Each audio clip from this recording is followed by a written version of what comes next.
Bonjour à tous, et merci d'être présents à ce webinaire. Je m'appelle Isabelle Arnaud et je suis passionnée par le développement de l'intelligence artificielle depuis 15 ans au sein d'un grand groupe français de la tech. Aujourd'hui, l'IA est une technologie qui permet aux machines d'imiter diverses capacités humaines, comme la reconnaissance d'images, le langage naturel, la prise de décision et l'apprentissage. Elle repose sur des algorithmes et des modèles mathématiques qui permettent aux ordinateurs de traiter d'énormes quantités de données pour en extraire des informations et des motifs. L'objectif ultime, c'est de créer des machines qui peuvent accomplir des tâches nécessitant normalement l'intelligence humaine, mais de manière bien plus rapide et efficace. Même si les actualités peuvent remettre en question l'avancée de cette technologie, aujourd'hui nous pouvons constater que la Provence nous offre un véritable Eldorado de l'IA.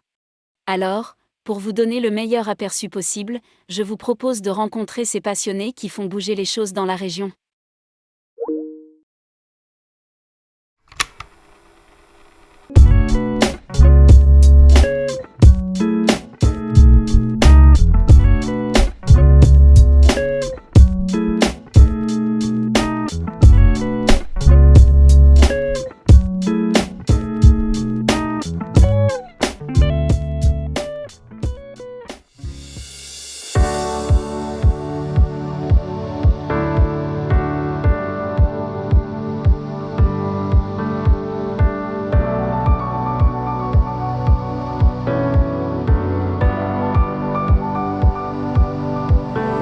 Marseille Innovation, c'est le plus grand incubateur de la région sud. Donc Marseille Innovation a 25 ans, un peu plus même aujourd'hui. On a accompagné plus de 1000 startups. On a pour objectif justement d'accompagner les entrepreneurs et les startups innovantes sur 4 ans. Donc avec un programme d'accompagnement assez complet, avec de l'hébergement dans l'un de nos 4 sites, le Technopole de Château-Gombert, le Technoptique, le Pôle Média et le CIC Place de l'Innovation où vous êtes aujourd'hui. L'idée, c'est de pouvoir leur proposer un programme d'accompagnement complet, donc avec des bureaux, mais aussi du coup de l'accompagnement sur les thématiques et les sujets qui intéressent les startups, à savoir la propriété intellectuelle, le branding, les levées de fonds, les intégrations du coup des financeurs et autres sujets que les startups peuvent avoir comme problématique. Pour ça, on a 3 programmes.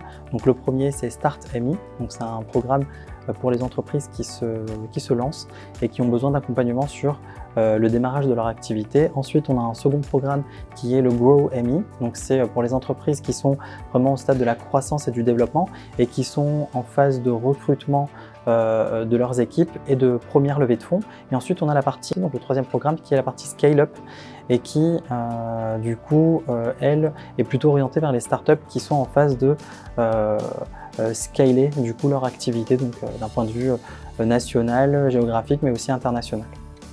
Alors du coup, pour compléter tout cet accompagnement-là, depuis 1 an, Marseille Innovation a pour objectif d'accompagner les startups également sur le volet financier. Et donc, nous avons lancé notre propre fonds d'innovation. Donc, c'est un prêt d'honneur à l'innovation by Marseille Innovation. Donc, grâce à ce fonds, by Marseille Innovation, on va pouvoir intervenir sur l'accélération commerciale des startups. Donc, une fois qu'elles ont leur POC et qu'elles sont en phase de commercialiser du coup leur projet, et bien nous, grâce à ce fonds, on va pouvoir accélérer du coup cette partie-là et générer du chiffre d'affaires plus rapidement que si du coup elles étaient seules sur ce marché.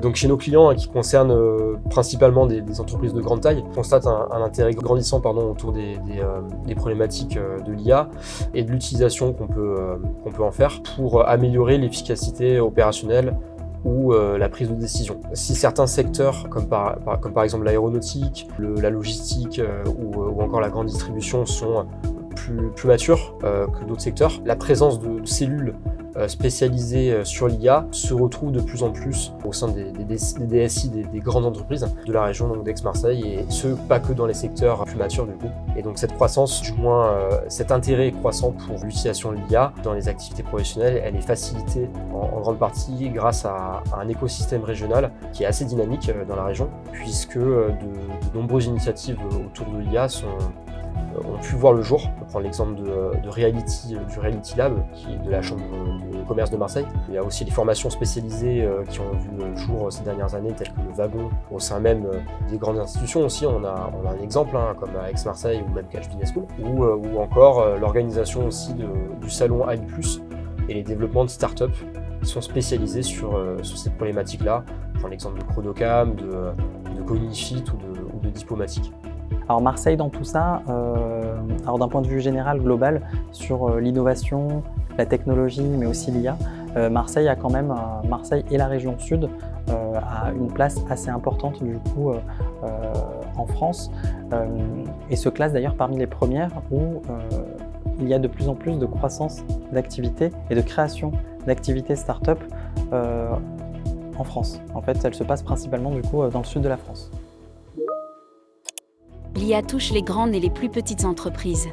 Elle a également permis la création de jeunes startups prometteuses. Je vous propose de rencontrer 2 d'entre elles. J'ai fondé Virtu en août 2022. Virtu, c'est une startup deep tech. Notre mission, c'est créer des interfaces entre l'humain et les mondes virtuels ou les data. Bonjour, moi c'est Selim Kebayer et je suis le fondateur de Deep Scouting. Donc chez Deep Scouting, notre objectif c'est de démocratiser l'usage de la data pour les acteurs du foot, donc que ce soit les clubs, les agents, les joueurs ou même les médias. On a 2 produits, un bracelet qui permet d'avoir le sens du toucher en réalité virtuelle et un système de motion capture qui permet de capturer les mouvements, les expressions de visage et les mains de personnes comme au cinéma, mais sans marqueur et sans combinaison, en étant basé sur l'IA. Donc l'idée au départ c'était d'entreprendre dans le domaine des sports analytics. Je voulais absolument entreprendre dans le sport. Je me suis renseigné un petit peu sur ce qui se faisait et j'ai vu que les sports analytics étaient en plein essor. Donc c'est là où j'ai commencé à creuser un petit peu. Il y avait certaines choses qui se faisaient en termes de data, mais plutôt sur l'analyse descriptive. Et je me suis intéressé à la partie prédictive et d'où l'intérêt de l'IA. Et d'ailleurs, un de nos gros projets, c'est notre gros projet d'R&D, c'est de pouvoir extraire automatiquement la donnée à partir de vidéos de match. Et donc là, on est sur du computer vision, on ne va pas forcément rentrer dans le détail ici, mais l'IA est vraiment au centre du projet, que ce soit sur ce projet-là ou évidemment sur toute la partie prédiction.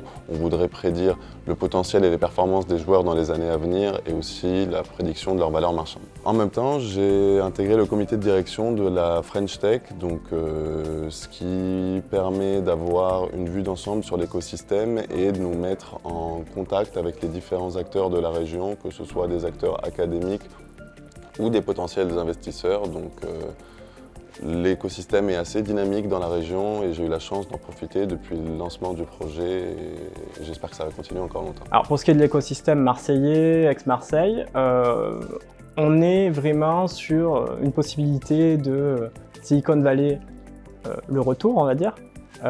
On n'est pas tout à fait sur ce qui se présente et ce qui s'est présenté dans les années 90-2000 là-bas, mais nous on a vraiment des opportunités, on a un attrait qui est géographique, économique, et pour l'IA, et en plus de ça, tout ce qui est les technologies X-Tech, on est parmi les meilleurs au monde. Dans Marseille Innovation, il y a les locaux, on a ce super bureau à la place de l'innovation. Ça nous permet d'avoir notre showroom, de tester nos technologies. Il y a aussi un accompagnement tout le temps avec des rendez-vous avec des experts. Donc, par exemple, un rendez-vous avec un expert spécialisé en pitch ou en levée de fonds. Et enfin, il y a tout ce qui est le quotidien avec l'équipe de Marseille Innovation, Badreddine, Christelle, qui sont là pour nous accompagner, nous conseiller au quotidien sur les prises de décision et les stratégies. L'IA dans le monde de la start-up, alors il faut savoir aujourd'hui qu'on accompagne à peu près 130 start-up par an. On a une nouvelle start-up qui nous rejoint toutes les semaines. chez Marseille Innovation. Et parmi elles, du coup, la place de l'IA est quand même assez importante, donc plus ou moins selon du coup, les activités et les secteurs d'activité. Parce qu'on en a du coup pas mal qui sont dans la santé, e-santé, mais aussi pas mal qui sont dans la cybersécurité, d'autres qui sont du coup plus dans de l'innovation technologique. Et la place de l'IA a justement une place assez importante et elle ne va faire que évoluer dans les prochaines années. Donc nous, sur ces aspects-là, on a au sein du coup, de nos experts à peu près une vingtaine d'experts dont certains sont spécialisés dans l'accompagnement de nos projets dans l'IA. L'IA donc fait partie des technologies qui sont utilisées pour développer des solutions innovantes. Pour nos clients, on les aide à améliorer leur efficacité opérationnelle, à créer de nouveaux produits et des services innovants, à améliorer leur expérience client. Pour ce qui est de ma vision personnelle, l'IA, ça va être un accompagnant à la personne. Chaque professionnel aura sa petite IA d'accompagnement. Là, on le voit avec l'actualité, ChatGPT pour les personnes qui vont coder. On a Copilot de Microsoft qui vient de sortir et qui va permettre de créer des PowerPoint plus facilement, des Word plus facilement, etc. Mais il y a quand même le besoin de l'expertise humaine derrière. Nous, au niveau professionnel, l'IA, ça fait partie à part entière de ce qu'on fait. Notre système de tracking, Vision, c'est basé sur des modèles de vision par ordinateur et on s'en sert tous les jours de l'IA dans notre cas. C'est pareil pour notre bracelet. On crée nos sensations en enregistrant ce qui se passe naturellement et en le redonnant grâce à un algorithme d'IA. Un petit peu comme dans tous les domaines, l'IA va changer les choses. Après, quand on parle de data, quand on parle d'IA, des fois il y a évidemment des abus de langage, mais je pense que le gros changement va être au niveau évidemment de la reconnaissance d'images et de formes pour pouvoir extraire de la donnée, pour pouvoir analyser plus facilement. Ça, c'est un des chantiers principaux. Et l'autre aspect, ça va être sur la partie prédiction aussi, où on va essayer de prévoir les blessures potentiellement ou l'évolution d'un joueur par rapport à un contexte ou un autre, ou la prédiction des performances d'un joueur qui arrive dans un nouveau club. C'est sur ce genre de sujet que je pense que l'IA va transformer un petit peu le monde du foot et du sport par extension. L'IA est une technologie d'avenir car elle est inscrite en fait déjà dans notre quotidien. Il y a des exemples plus connus que d'autres. On connaît tous les assistants virtuels comme Siri ou Alexa. On connaît un peu moins de sujets autour de l'IA, comme par exemple la banque qui l'utilise pour analyser leurs transactions et détecter les fraudes. Il y a des progrès en la matière qui sont faits sur la reconnaissance vocale, le traitement du langage naturel ou des réseaux de neurones par exemple. Ça se traduit au travers de nombreuses activités, donc l'analyse de données, la reconnaissance d'images et de voix, la robotique ou même la cybersécurité. Les bénéfices de l'IA sont réels et visibles dans notre vie quotidienne. Cependant, l'actualité nous montre chaque jour un peu plus ses limites, et les gouvernements prennent ce sujet à cœur comme en Italie avec l'interdiction de ChatGPT. Après, les risques en termes d'IA, c'est ce qu'on voit et ce qu'on entend un petit peu partout autour de nous. Quand on prend l'exemple actuellement de Midjourney, par exemple, quand on voit ces images qui sont créées et qui vont permettre de véhiculer des fake news, évidemment, on peut se dire que ça fait peur. C'est la même chose dans le domaine du sport, où il y en a qui vont dire qu'on perd le charme un petit peu du départ. Mais les choses vont s'adapter, le sport évolue, il a toujours évolué, ça va continuer, la société également. Et pareil, une des grosses critiques de l'IA, c'est que ça va remplacer les métiers de certains, c'est ce qu'on entend souvent. C'est évidemment pas le cas, on voit qu'il y a plein de nouveaux métiers qui se créent, une boîte comme la nôtre évidemment. Après, on voit au sein des clubs, avant il y avait juste un analyste vidéo. Maintenant, ça devrait se démocratiser avec, on voit arriver des data analysts, des data scientists au sein des clubs, des experts en IA. Il va y avoir des gens qui vont travailler sur la récolte de ces données-là, sur la structuration des data ingénieurs aussi, et ensuite pouvoir traduire ces données-là en insights qui vont servir à prendre les décisions importantes au niveau de la direction du club. Très puissante, qui va continuer à progresser dans les années à venir, mais il est vrai qu'elle possède encore de nombreuses limites. Sans toutes les citer, je vais prendre un exemple de limite éthique que j'ai rencontré chez un client concernant la mise en place d'un RPA, Robotic Process Automation, pour automatiser en fait son processus de classement des arrêts maladie. Cette automatisation, elle a pu être assimilée par certaines personnes comme un moyen de supprimer des postes, en l'occurrence de gestionnaire de paie.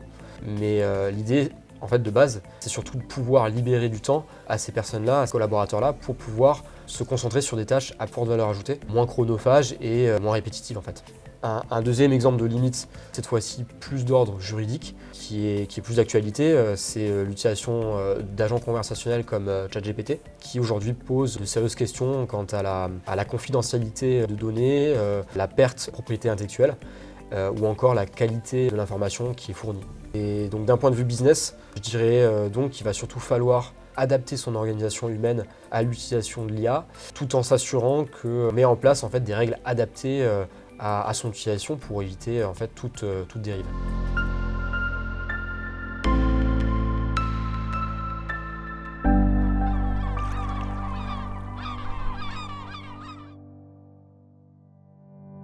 On voit déjà que ça commence à évoluer, il y a de plus en plus de projets et de boîtes qui se créent autour de la data, de l'IA ou de la tech en général.